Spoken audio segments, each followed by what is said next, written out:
How do you get what you want? It's so easy to think and dream, but how do you translate those dreams to reality?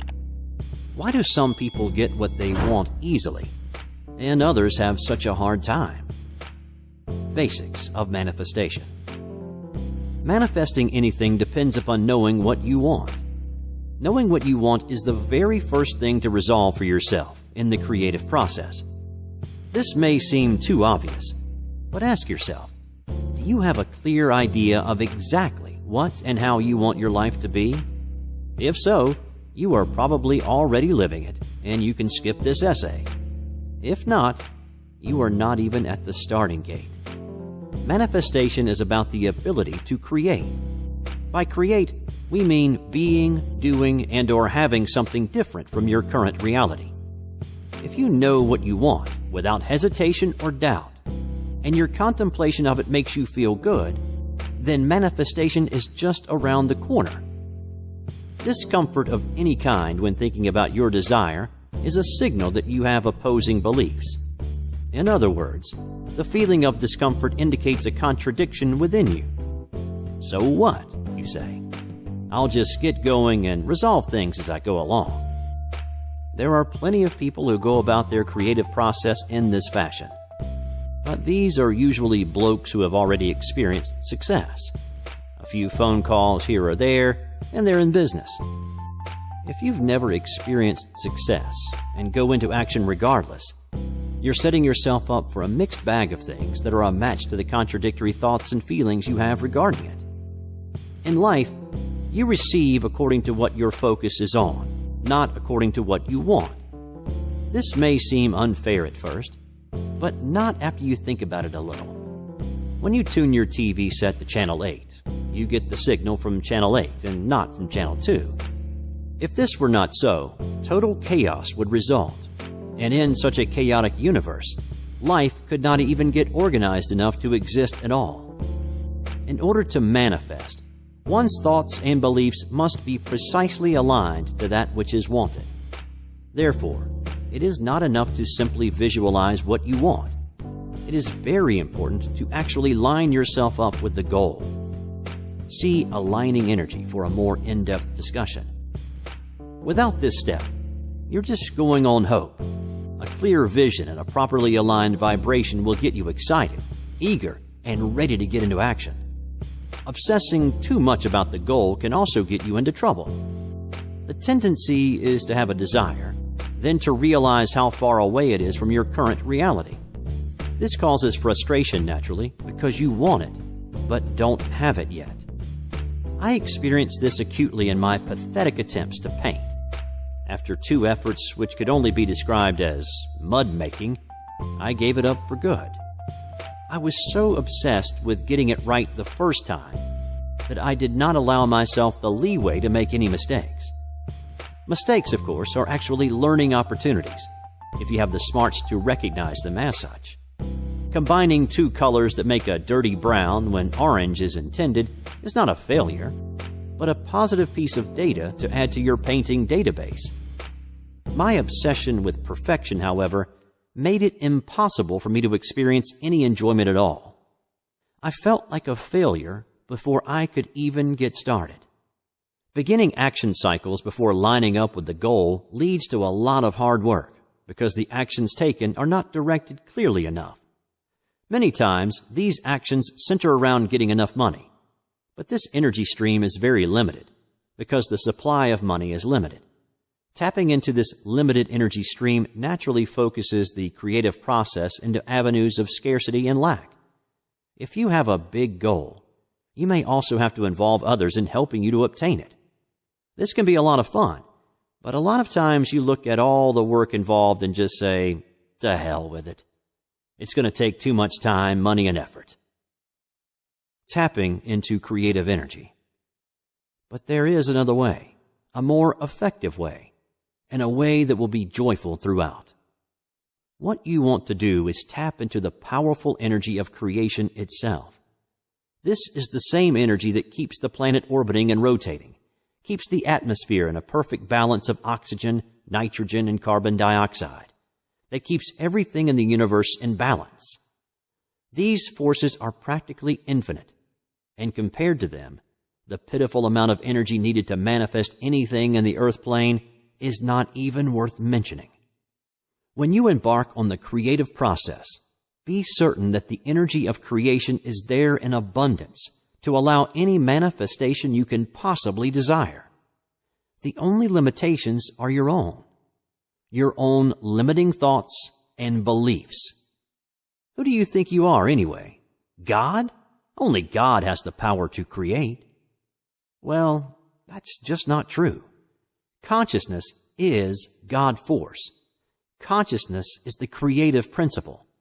Because humans are hidden in bubbles of biology, this very important fact is often overlooked. Knowing that consciousness is a non-physical creative principle is that it places you at source point. And it just happens to be the truth. When you understand yourself in this way, you experience the joy and the wonder of knowing who you really are. Tapping into the creative energy of the universe makes you feel fantastic. How do you tap into this creative energy? By creative visualization. By becoming clear on exactly what it is you want. By imagining yourself already having it or living it. By feeling what it would be like to have it. When you feel inspired, the universe will immediately start lining you up with the people and resources you need, and your actions will naturally proceed along the path of least resistance. See the basic laws of the universe. People resist this concept because it is so simple and sounds airy-fairy, but it is the only way anything ever comes to you. Many people think that the only reason anything manifests is through hard work, but nothing could be further from the truth. Your advertising department can spend oodles of money on a new promotion, but if the message is not aligned to the goal, all your work will result in little improvement. If you're not aligned to the goal, almost all of that hard work was wasted effort. That is why it was hard. Hard work is simply the way many align their vibration toward the goal. All of that sweating and struggling is slowly aligning your thoughts, beliefs, and feelings toward what is wanted. However, that is doing it the hard way. Better to work smart instead of working hard.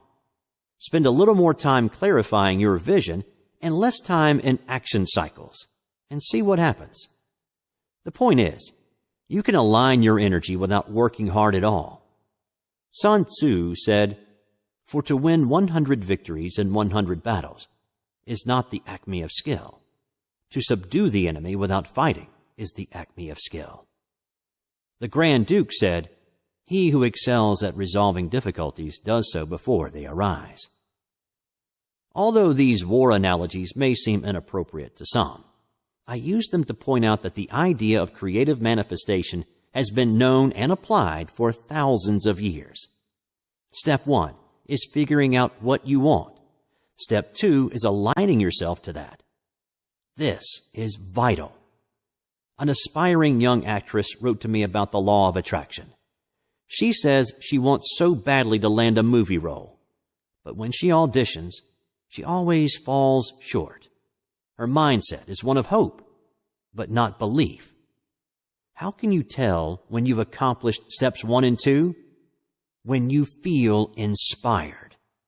A properly aligned state of being gets you fired up and eager to get into action. If you think you are clear on what you want, but you don't feel an inner joy, then you need to go back to the drawing board.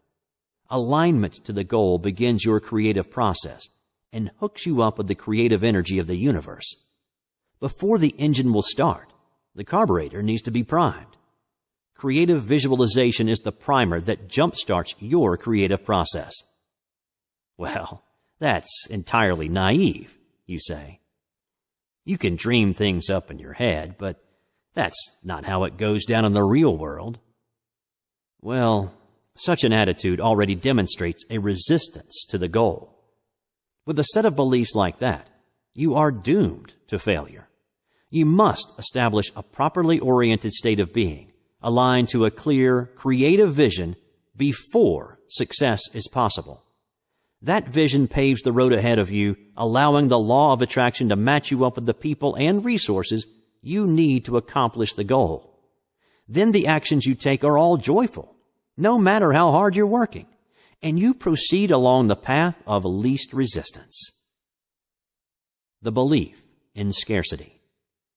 The belief that hard work is the only way to attain something usually comes from some old belief system which says, I can only be worthy of having something if I work for it.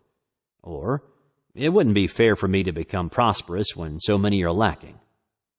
But these sorts of beliefs are just self-defeating and self-limiting. Creative energy is in infinite supply, and you may safely and harmlessly become prosperous without depriving anyone else. What's the alternative?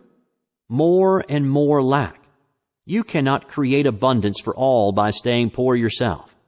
Oh, that's ridiculous, you say. The earth has limited resources and there's only so much to go around. Well, that has been the dominant paradigm on our planet for millennia. However, mankind has manifested economies of scarcity because of the consciousness of lack, not the other way around. The consciousness of mankind is a perfect vibrational match to scarcity in our economies, based upon the use of inefficient, scarce, and polluting fossil fuels. Reflect this vibration. The universal law of like attracts like is so powerful that our fossil fuel economies could be transformed into economies based on clean energy technologies that are waiting in the wings. But so many people are into bashing oil companies and fighting against pollution that the vibration of clean and abundant energy is not a match to the present consciousness on planet Earth. However, it doesn't have to be that way. As Jesus said, "Ask and ye shall receive." The only catch to this is that when you ask, you must do so from a belief in well-being, not scarcity. The belief in hard work. The most inefficient workers are always those who are working the hardest. The best workers are the ones who get their tasks done effortlessly. Those who work effortlessly are those who have completely aligned themselves to the task at hand. They know exactly what to do and when to do it, and there is no question about it. They are in the zone, and their effort is joyful. The ones who are sweating, on the contrary, are in a state of disconnect from their tasks. They are disconnected from themselves as well. That is why they struggle so much. All of their effort looks good, but is inefficient. Their energies are not aligned to the task they are attempting. It's like using a gigantic fire hose to move a rock off your driveway. The neighbors are fascinated with the big fire truck and the flashing lights and the water gushing about. It makes really good entertainment. But all that was necessary was to pick up the rock and give it a toss. The law of attraction. Nothing can manifest for you unless you are already a vibrational match to it. That's just the way the universe works. The universe, through the powerful and infallible law of vibration and the law of like attracts like, matches you up with congruent people, resources, and situations. So any manifestation is just a byproduct of the alignment of energy within yourself to your goal. I inadvertently became involved some time ago in a dispute between Stan Tenen and Dan Winter. Stan is a genius and is head of the Miru Foundation. Dan is a brilliant and some might say eccentric genius. Both of these guys have diametrically opposite personalities, but share one common and very strong interest in geometry. Both of them have wasted, in my opinion, years of their lives and financial resources fighting each other. It's really sad to me because both these guys have so much to offer to the world. But that's the way the law of attraction works. Your vibrational orientation will match you up infallibly with those who are the most closely aligned to you. Why do people work so hard to get what they want? Well, it's the manifestation that's most important, obviously. Or is it? It's the alignment of energy within you that is the true reward, not the manifestation. This may seem like an absurd statement because it feels so great to have the manifestation. I'm not saying it wouldn't be better to actually be driving that new Ferrari instead of imagining it. Our young actress would certainly prefer to be acting the part instead of dreaming about it. However, you can't get the Ferrari or land the part unless you are completely aligned to it. You get what you get by being a vibrational match to it, for better or for worse. If you honestly look over your life to find out how you manifested something you wanted or didn't want, you will inevitably find, if you look closely enough, that you were already aligned vibrationally before it manifested. You can look at all of the Ferraris in the showroom. You can even test drive one. But you can't drive one home unless there is a precise vibrational alignment to Ferraris. That is why the aligning of your energy is so important. Moreover, once you have consciously applied the law of like attracts like to get something you want, you know you can do it over and over.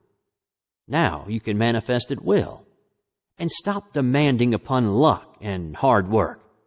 As much as 95% of the work in manifestation is aligning your vibration to the goal. The other 5% can be action cycles.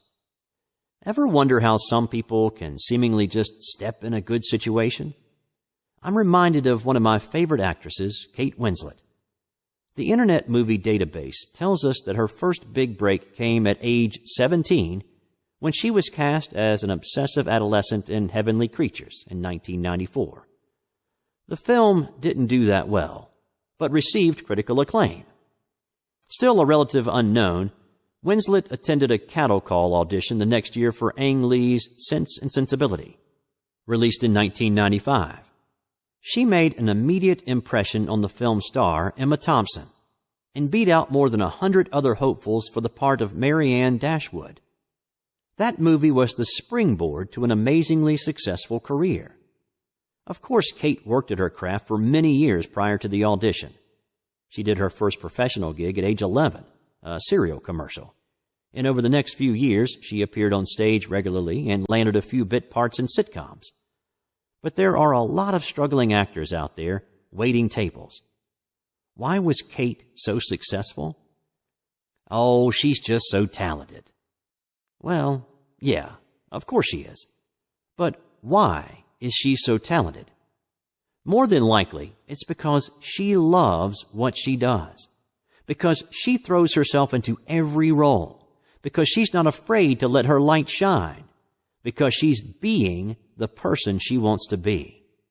When you're lined up like that, doors open up for you and the work you're doing is sheer joy. This is the origin of synchronicity. It's magical, but it is also precise and logical.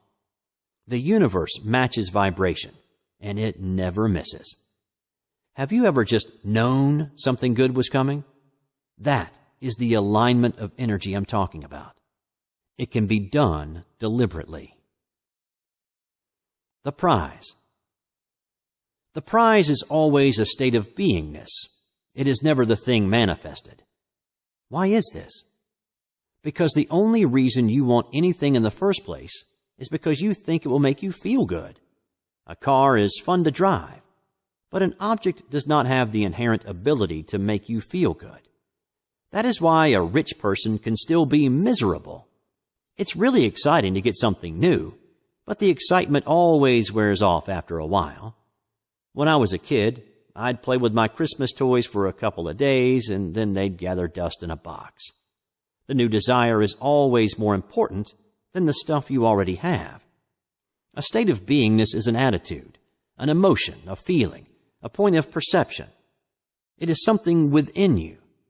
It is what you are at any moment of now. It is the nature of consciousness. It brings inspiration, excitement, and eagerness for life, and it motivates joyful action. A state of being is intrinsic to your very essence, and it can be consciously created. The manifestation, when it occurs, just helps to hold you in a state of beingness, an attitude of joy. If you attempt to go into action before your energy is properly aligned to your goal, you will struggle. So if you are struggling, unfixate and take another look at the situation. Don't keep trying new actions in a desperate attempt to pull it off. All creation is done from a state of beingness, not action. Action comes after a state of beingness is attained, if you are smart. A beingness of confusion about what you want will lead to struggle and hard work. A beingness of complete clarity about what you want will inevitably lead to effortless and effective action towards your goal. Some might object to a reliance on beingness as opposed to action because the difficulties aren't apparent to you when you are just imagining it. Everything just goes hunky-dory when you dream it up, but that's not often how it goes down in the real world.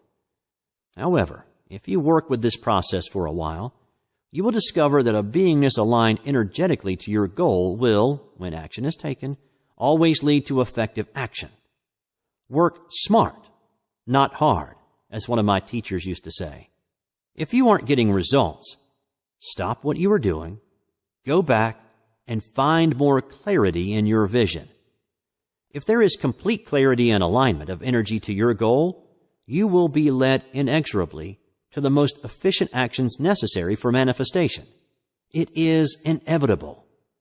And need I say that when your energy is fully aligned to your desire or goal, that you feel great? If you aren't having fun, you're not yet completely aligned, and you're probably working too hard. The value of action. The third step in manifestation is, of course, action. If you want to act, you have to audition. You have to work at your craft. Nevertheless, action is only effective when accompanied by an alignment of your personal energies to the goal. How can you tell when you're aligned? By how you feel. If you feel fearful or anxious or frustrated, you begin to pave the future with failure. That is why thinking positively is so important. There are very good reasons for this, most of them beyond the scope of this article. But the main reason is that it makes you feel good about what you're doing. And when you feel good about what you're doing, you are brighter, more intelligent, and the actions you perform are more effective. What actions should you take? Well, your actions will be different depending upon the goal in mind. However, you should always follow this rule whenever possible. Act only when you feel inspired. If you act only when you feel inspired to do so, your success is guaranteed. Why? Because when you're inspired and passionate, you are powerfully connected to the creative energy of the universe. Have you ever been in the presence of an inspired and passionate person? Were you not able to feel his or her intent? Didn't that person make you want to hop on that bandwagon? Inspirational speakers are so effective because their vibration is so powerful, it entrains the thoughts and emotions of those around them. Such people find it a lot easier to recruit the people and resources needed to accomplish their goals. Yes, but those kinds of people are special, you say. Ordinary people aren't capable of that kind of passion. Wrong. Inspirational people are just like you and me. The only difference is that they have a clearly defined goal and have lined up with that goal. It's a goal that gets them out of bed in the morning and fires them up throughout the day. Anyone can do that.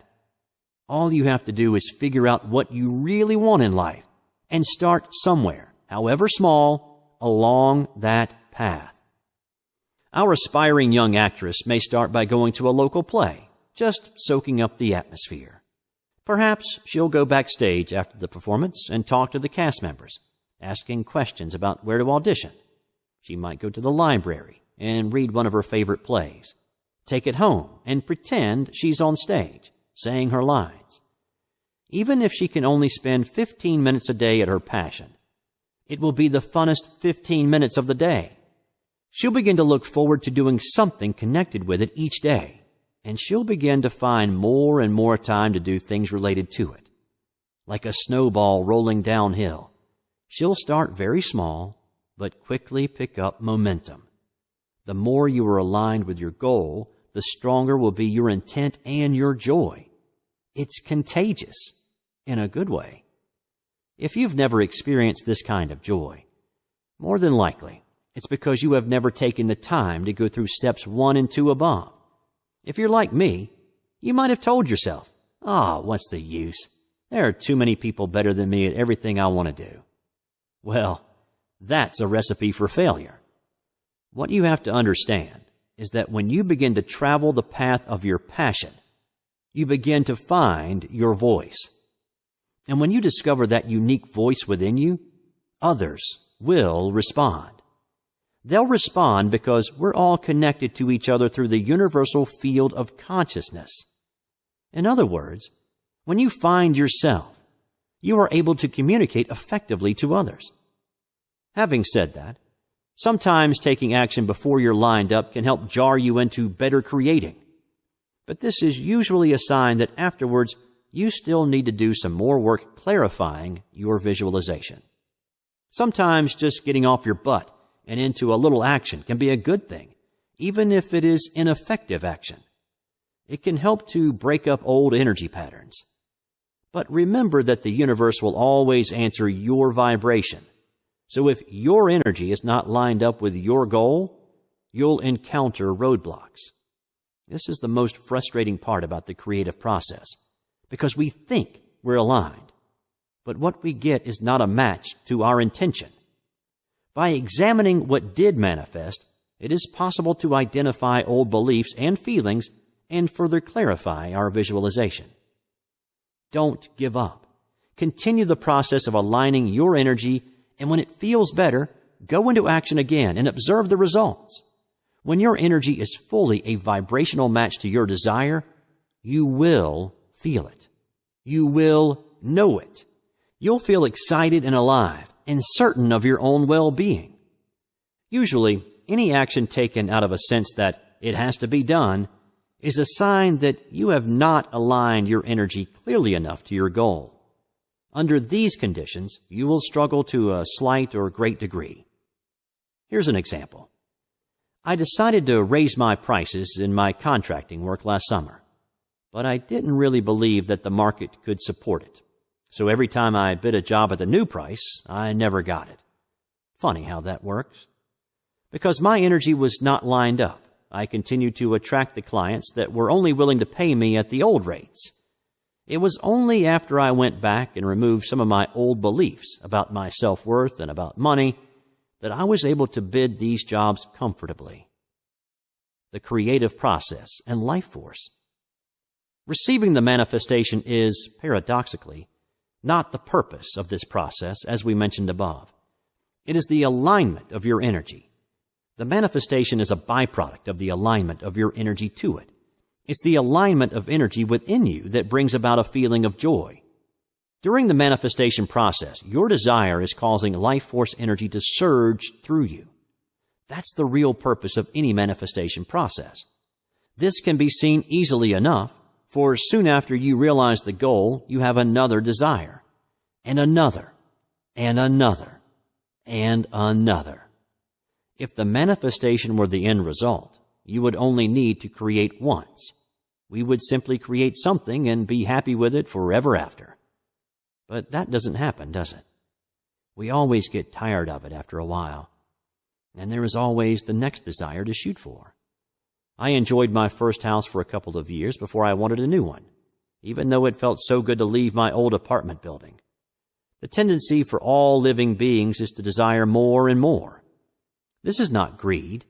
It is the desire for more and more life force energy, more and more of the energy that makes you feel great. People who are greedy are grabbing for more and more, but they don't understand that the prize is a state of being. They're reaching for objects to supply happiness, and that is wrong way forwards. Desire is life force. So the more desire there is, the more alive you feel. Negative emotion occurs when life force is blocked or distorted. Sometimes you get yourself crosswise into the stream, and it doesn't feel very good. That's why some teachers promote the extinguishing of desire. Desire, however, isn't the problem. Desire is the fuel that makes the train go down the tracks. You can play it safe and just not start the engine, but then you never go anywhere. Life force energy, or prana, or chi, is God Force, the creative energy of the universe. Tapping into this energy is sheer joy. It is an infinite supply. So take all you need. The journey is the reward. If you are undertaking the creative process just for the manifestation, there will be a lot of frustration, for you will look at where you are now and where you want to be, and you'll see a big chasm. You will say something like, "I don't like this apartment. It sucks. It would feel a whole lot better if I had a lot of money." That energetic chasm makes it impossible for a vibrational match, and so you do not manifest.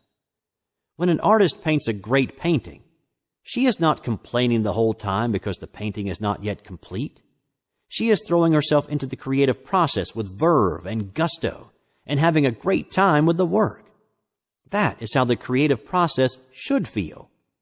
If you're complaining a lot, step back and look at why you're doing what you're doing. It may shock you. The journey is the reward, and the manifestation is just the reason for the journey. Because there will always be another journey and another manifestation. The process is ongoing, eternal. It never gets done. That's what eternal means. Continuous creation.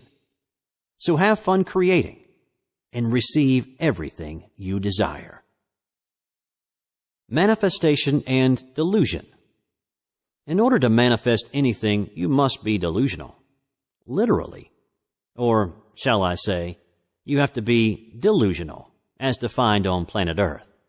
If you've ever been criticized for having an idea that was out of the mainstream, you know exactly what I'm talking about. Usually, the arguments against your brilliant concept go along the lines of, "It's too unrealistic. Can't happen." Or, "Get out of your fantasy world and get a grip on reality." Most people would define delusion as perceiving as true that which is not real. But this is precisely what you must do to manifest anything. It's what the creative process is all about. Something that is not physically present in your life is not yet real, according to common wisdom. But if it's real in your mind and in your heart, it is possible to translate it into the physical universe. In order to create anything, you have to pay attention to the thing that isn't real for a long enough time until it shows up. An artist who wants to make a painting, for example, will have to hold the idea and the picture of what she wants very clearly in her head until she has it just the way she wants it. The same thing goes for manifestation of any kind, whether it's a painting, a business, or a relationship. If the artist gives up on her vision with the picture half finished, it can never fully manifest. That's a sort of dumb statement to make, but I've found that it is really important. In order to receive what you want in life, you have to be it first. You must envision it clearly, enough so that when you think about it, the feeling of what it would be like to live with it is present. In this way, you begin to resonate to the desired thing, and only by resonating to it can it show up in your experience. This is just an inevitable result of the law of vibration and the law of like attracts like at work. It is necessary, of course, first to apply the law of free will and decide upon what it is you want. Action follows thought. In the entire history of the universe, there has never been a manifestation that was not preceded by thought. What is the main reason people don't manifest what is wanted? In my personal experience with this material, I can tell you that almost without exception, the main stumbling block is the comparison of what you are envisioning to the present reality, or to the life of someone else. A person who wants a new car must begin to resonate to that idea. It is helpful if he or she begins to imagine what it would be like to be in the new vehicle, even while driving the old one. I can assure you that if that person did this without noticing the lack of a new car, he or she would eventually get it. How this occurs will be different for every person. Money, or lack of it, is no object, for no matter how far one starts from the goal, a vibrational resonance to the new car will result in a new car. The distance along the path of manifestation is not a distance in time or space. It is a vibrational distance. In other words, it's the distance you have to go in order to be the thing you want. If you want to have a new car, then you first have to be a person with a new car. It's silly, really, but the simplest things are often the most powerful and truthful. Stated another way, if you can't be a person with a new car, you can't have it. Being a person with a new car is no effort at all. It doesn't even require action. If you want a new automobile and you don't have the money, applying this process will inevitably raise your emotional tone, and you will begin to feel excited about the possibilities of acquiring your new vehicle. You'll begin to think of fun ways to get into action. This process is so powerful that it can result in a life change. Why is that? Because the goal, the new car, is almost irrelevant. The goal could be anything at all that gets your juices flowing. Once you feel the power of creative energy, or source energy, or life force energy, there are many names for it, it can literally change your life in an instant. Being just requires a little imagination and the ability to pretend. The distance one travels to fulfillment of one's desires is more of a feeling than a moving of matter and energy from one place to the other. Activities that proceed from a state of being not aligned to the goal are relatively worthless. Therefore, it is more important to, delusionally some might say, work with being than with doing. This concept only makes sense when you recognize the paramount importance of consciousness in the creative process and understand that consciousness exists independently of physical structure. When you work to establish a state of being, you proceed along a path that aligns you with the creative energy that directs and maintains the entire universe. A feeling is just a vibration. The thing or situation you want is also a mix of vibrations. When you line yourself up vibrationally with the desired thing, you begin to attract into your experience things like it. The only way you can prevent this from happening is to insert vibrations into the mix that aren't a match to what you want. If you like Mozart piano concertos, for example, you don't want to add rock and roll notes and rhythms into the mix. The law of like attracts like can be demonstrated. Throw a party and invite all sorts of people. Put on some classical music and see what happens. A little later on, play some jazz, and then some rock. Put on a rap. You'll notice the most astonishing mixes of people moving in and out of the room, and a lot of different conduct.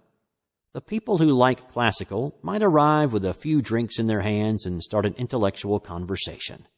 When the jazz is on, some will move out of the room and others move in. People might begin to tap their feet and swing to the music, and the topics of conversation will be different. When the rock is on, another set will come in, and so on. Like attracts like. Just as music is a vibration within the air, so are the thoughts and feelings you have. In the vibrational universe model, these are sent out through the universal medium and are just as real as the molecules of air that produce sound waves.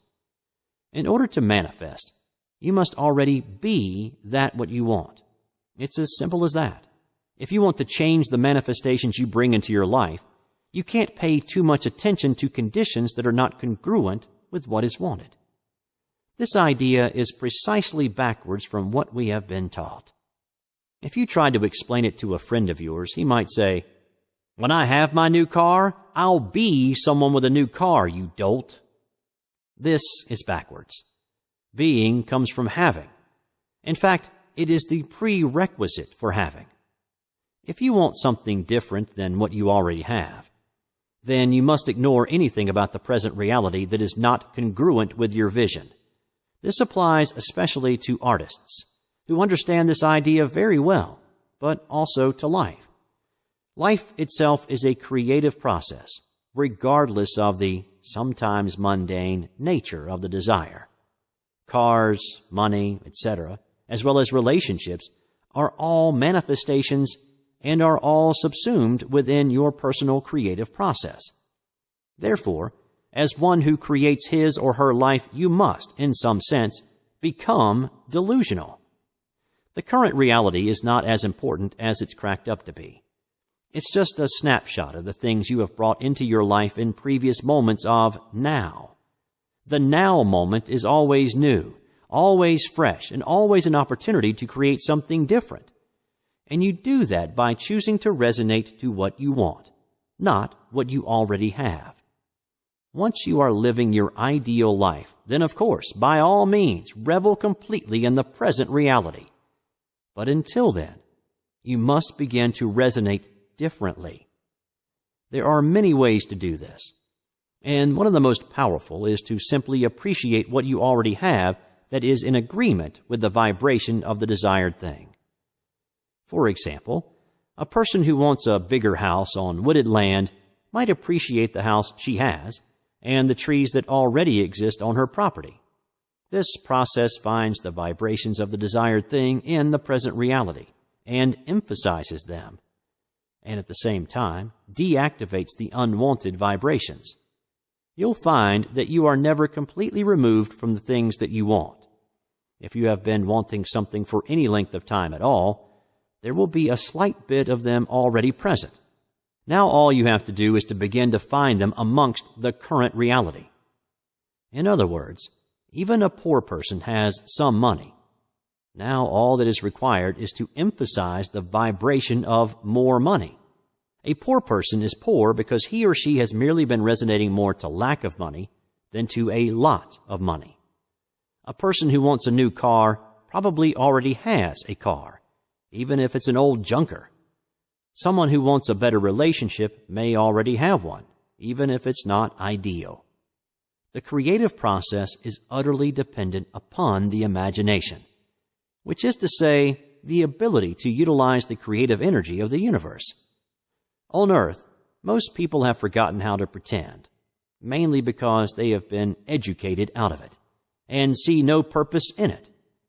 But if you can look at pretending as simply a vibrational process, then the whole thing becomes clear, powerful, and purposeful. The process of manifestation begins with a change in vibrational orientation and emphasis, and that merely requires placing the attention in different areas and on different things. But this shouldn't be hard, because the things you want are fun things. Otherwise, you wouldn't want them. If you find that the thing you want makes you feel rotten, then you have to back off and try again. Somehow, you have got crosswise into the stream, and the flow of your desire is hitting you broadside, causing discomfort.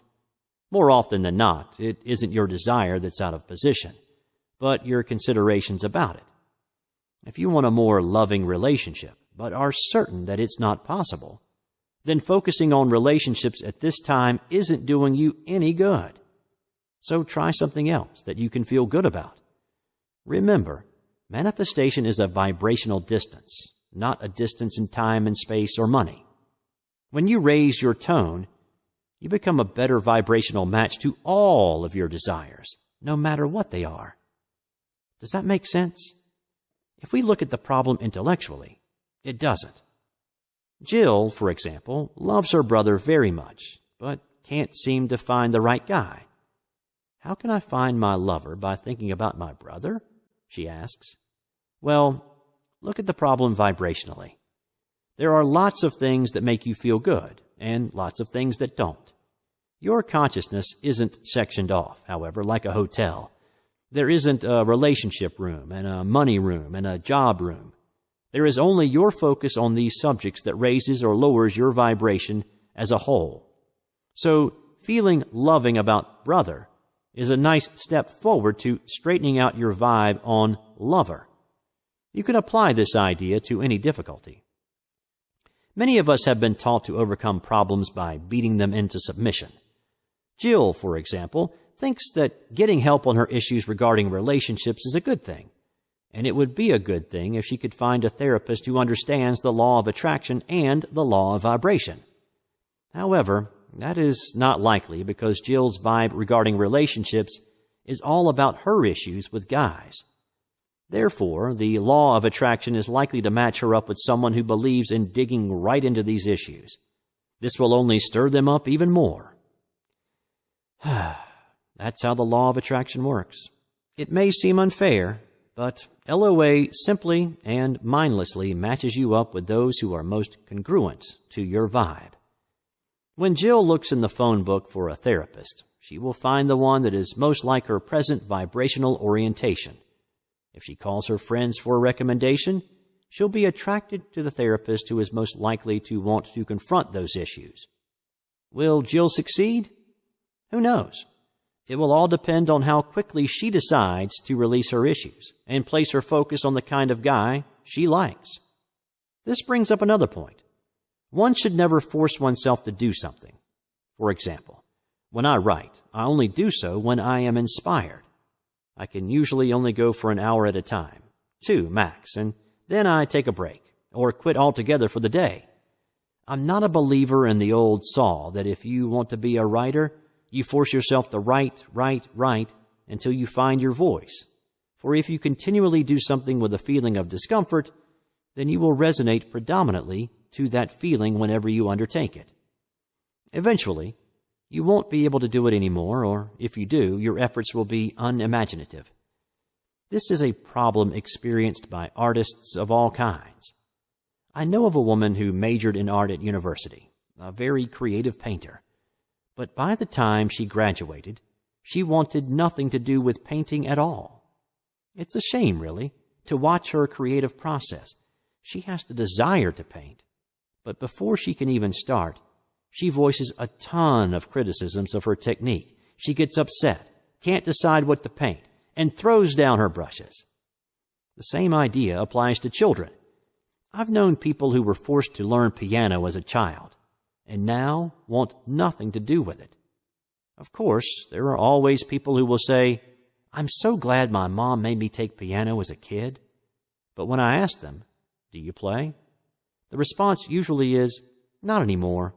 I just fart around," or something like that. There's certainly nothing wrong with messing about on the piano. I do it all the time. But one wonders what would have happened if the child would have been allowed to come to the instrument on his own. Perhaps the world would have another Bill Evans or Kenny Kirkland. Manifestation in money. Usually, manifestation is looked upon as a gap in money. The reasoning goes, if I could only afford the payments, I could buy that new Camry. But if you don't have the money, then what do? Most people say, "I'll get a second job and work harder." That is certainly a good way to do it, and if you feel good about the extra effort you have to put in, then it'll be no sweat. But if it isn't possible to work any harder, then what do? Or what if what you want has nothing to do with money, like health, for instance, or a relationship? Now, one must understand and apply the laws of the universe in order to be successful. Money is just an energy, and it vibrationally lines up with some of the things in this world, like new cars, and it doesn't line up with a lot of other things, like good health. Even if you don't have money, you can still fulfill your desires. The first and most important step is to line up your vibrational signal with what you want and keep it there. That will lead you onto a path of manifestation that is never exactly predictable. Although you may be very clear about exactly what you want and how you're going to get it. This is a universe of free will. It isn't possible to control the actions of others. A needed employee for a business venture, for example, may show up off the street looking for a restroom. Or you may get some needed capital after meeting someone at a party who knows a venture capitalist with some extra cash. I knew a guy once who got a job as a salesman, and along with the job came his brand new car. It wasn't quite what the gentleman wanted, for he was on the road all day. This is an example of the old saying, "Be careful what you ask for. You might get it." It is very confusing trying to figure out how to run your life by observing others. What others say and their true vibrational orientation may be completely different. And so it appears that the laws are inconsistent or random, for unless you have attained a state of unity consciousness, it is not possible to know completely the thoughts and intentions of another. Most people will find that an application of universal principles to their lives will result in a gradual change for the better. The biggest mistake is to compare your progress with those who are doing better, or who have manifested more quickly. One can never tell how long someone else has been working on lining up their energy toward something. Success for another may have been the fulfillment of years of vibrational work, even though it appears instantaneous to an outsider. The point is, don't criticize your progress or compare it unfavorably with another's. Every time you take your eyes off the prize in this way, you create counter-intention and pollute your vibration. The law of vibration and the law of like attracts like never cease to be operational. The laws of the universe, in other words, don't go on vacation. Let's face it, there are lots of successful people out there who have never heard of the law of attraction and could probably care less. Nevertheless, if you could get them to tell you their life story in intimate detail, you'd see the operation of universal principles weaving their way into the fabric of their experiences. Manifestation and delusion. Let's see what the dictionary says about delusion. A false belief or opinion.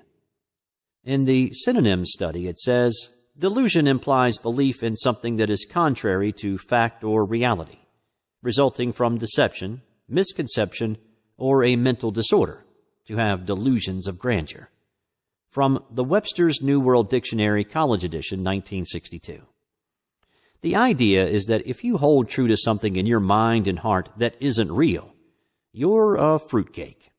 For example, if you've been insulted by your micromanaging boss for no reason, your coworkers might encourage you to retaliate.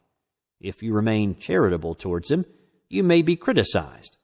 If you buy a computer and it doesn't work right, your friend might call it a piece of junk. If you cheerfully refuse to acknowledge this reality, your friend might think you're a few French fries short of a Happy Meal. I'm not talking about calling white black, for that is truly delusional. That which already is, and it's foolish to deny it. However, there is a disturbing tendency on planet Earth to ignore the importance of being. Being, or consciousness, is the engine of every creative process. I point out the computer example because it happened to me. After I bought my new motherboard and graphics card a few years ago, the computer wouldn't boot up. I got angry, called up the store complaining my head off, thinking that I'd have to take my purchases back when the guy said, "Make sure your graphics card is seated very firmly in its socket." Well, after that, the thing worked like a charm. The point is, sometimes the reality of the situation is not what it appears to be, and just a slight shift of focus can change it. The person who was criticized by her boss might realize that she had made an error the previous day and had gotten upset that morning as her child balked at going to school, making her late for work. There are myriad reasons we use to explain why things happen to us, but the truth is that the world acts as a mirror to our own thoughts and feelings. Having said that, there really is sometimes a fine line between deliberate creation and delusion. The key to understanding where deliberate creation ends and delusional dishonesty begins is the guiding rudder of your emotions. Where are you on the emotional tone scale? The guy who claims to be abundant and can't pay his rent at the end of the month had better get some new thoughts. We live in a well-ordered universe, however, and universal laws guarantee that as soon as you reach a better vibe, not only will you feel better, but the conditions of your life will begin to improve. Now all you have to do is delusionally focus on the reality you want and ignore the stuff that irks you. The more conscious you become, the easier it is to be aware of what you're feeling. What you are feeling is paramount, for it tells you the status of your vibration and how much resistant thought you're placing in your own way. Your feelings stem from your thoughts, your beliefs, your attitudes, which is to say, the choices you make and how you decide to be. When you're down and out, you can't expect to leap to joy real fast, unless you've practiced. so you're going to spend some time in the nether regions of emotion. But as long as you're moving upward, then you're okay. A thorough knowledge of the scale of emotion/vibration is vital. And I urge you to take a look at the essay called Emotions on the website, where I've posted a copy of it. Those of us who know about the law of vibration and the law of attraction understand that it's not possible for your boss to criticize you for no reason, or for a computer you buy to be a piece of junk for no reason. We understand that we are always at source point in every area of our lives. We take responsibility for the things that occur in our lives, and we don't whine and complain when things don't go right. We regard apparent setbacks as learning opportunities, because that's what they are. They're an opportunity to learn a little bit more about ourselves and our vibrational orientation, and to use the power of thought to get a better attitude. Manifestation is a process of continually resonating to something wanted. That means a delusional refusal to acknowledge the things that are not wanted, even if they are sitting in front of your face. You see, delusion, like almost everything on this planet, is misdefined. If I were a conspiracy theorist, I'd say that it was done on purpose. For the things we are taught as children are 180 degrees the opposite of universal law. Are we just confused? My wife always says, never assign to malice that which can adequately be explained by stupidity. Maybe that's true. It is truly delusional to continually resonate to unwanted things. If there is a big icy patch before you on the sidewalk, do you try to negotiate it or go around it? If you take your canoe to the river, do you paddle furiously upstream or park your car downstream and take a nice leisurely ride? Well, I guess it all depends on the kind of person you are, but mostly we are taught to brave the ice and row upstream, because it is better to overcome obstacles and transcend challenges than it is to be a wuss. Challenge builds character, we are told. But really, all it does is get you used to uncomfortable vibrations, so you don't notice them anymore. It shuts down your awareness of your emotional control center, which tells you at all times how close you are to your desires and your goals. Your emotions are your rudder, keeping you in the middle of the stream and not stranded on some sandbar or entangled in tree roots or dashed against the rocks. A pleasant emotion tells you that you are resonating to the things you want, and a negative emotion tells you the opposite. On Earth, we are told to shut up and get to work, to climb that mountain and tote that barge. The boss gives us a medal and a pat on the back, and we are allowed to enjoy ourselves for a little while. Then we are supposed to get ready for the next obstacle. That sort of a life is 99% misery, interspersed with a few moments of joy. It is the life of a drone. I'm not trying to tell anyone how to live, but for me, I'd rather live a joyful life rather than one filled with obstacles to be overcome. Feeling good is feeling powerful. And if you don't believe me, then the next time you're miserable, ask yourself how powerful you are. It's only after you surmount the challenge and are successful that you feel powerful. The rest of the time, you're probably anxious or worried or uncomfortable in some way. And if you're not, then it's not really an obstacle, is it? It's just another way to enjoy yourself. Success. One of the most enlightening things you can do is to talk with a successful person. You'll be able to see, from your understanding of the laws, that pitfalls and struggles can always be traced back to some core belief in lack or inadequacy. It is said that you have to fail a couple of times before you finally make it. But this is just another myth. The famous pizza maker Tom Monahan from Domino's is a case history of this idea.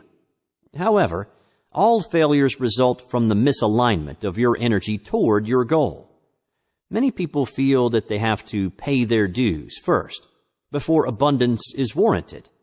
However, paying your dues, like any other belief, is a self-fulfilling prophecy. The cycle of failure and restart is often observed as an exercise in personnel, materials, and action cycles. Business models are developed to aid a person in his or her commercial venture, but really, Such analysis is approaching the situation from the wrong angle. The action cycles and the movement of people and resources always results from the vibrational orientation of the participants. Of course, the larger the undertaking, the more difficult is the process of vibrational alignment. However, we are on firm ground when we state that universal laws respond to each one of us individually, and that success, at least on a personal level, is always possible. If you want to have success, first decide exactly what it is you want. Then keep yourself resonating to it and ignore anything in the real world that doesn't match up. Find things to appreciate about the current environment and act only when you feel inspired to do so. An outside observer may consider you delusional, but so what? It is your own vibrational orientation that dictates success or failure for you. The more excited you are about your undertaking, the easier your creative process will be. Even if you begin completely ignorant, you can overcome all perceived barriers. That excited, eager feeling is your best guarantor of ultimate success. We conclude by redefining delusion from perceiving as true that which is not real to paying attention to that which is in alignment with your desires. This definition aligns you much better with the things you want and makes you feel better as well.